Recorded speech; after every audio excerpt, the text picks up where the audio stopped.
Very few people know her, but the whole world knows her work. Marilyn Church is almost 80, yet walks very fast past lines of police officers and guards, straight into the courtrooms where journalists with cameras have no access. I really try to draw what I see, objectively, as best I can. Yeah. 45 years of courtroom work have turned her small New York apartment into an archive. Tens of thousands of sketches, tens of thousands of people's lives and dramas.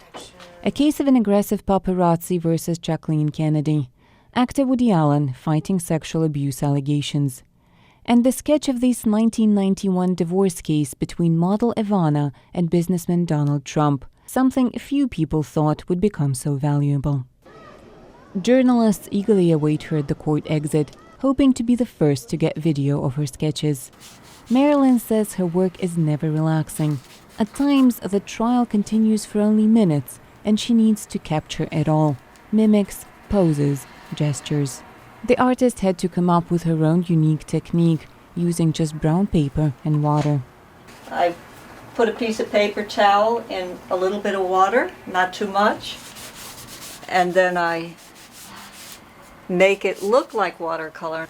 I use it because it doesn't smear, it dries. It was at the murder trial of notorious mob boss John Gotti when she realized he was staring right back at her as she was studying his face through binoculars to see him more clearly.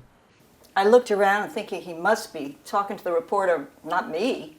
And everybody had their head down writing, and I said again, I pointed to myself, and he said that, and then he said, so you could take it at, don't draw my neck fat, or to you, I'm coming to get you. Since she was a child, Marilyn loved studying sketches in newspapers.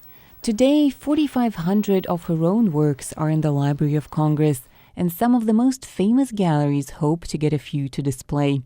But for her, they are constant reminders of destroyed lives and murders.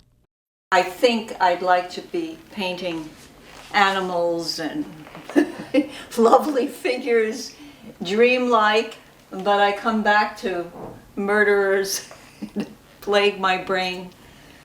But no matter how heartbreaking it is, Church believes the sketches need to be done. That's what we have that preserves history, is all the art that's made through all the ages. You know, it's the art that we look at to know what happened in ages before us. And until cameras are allowed in most courtrooms, artists like Marilyn Church remain the only ones who will illustrate history in the making. For Anna Nelson in New York, I'm Anna Rice, VOA News.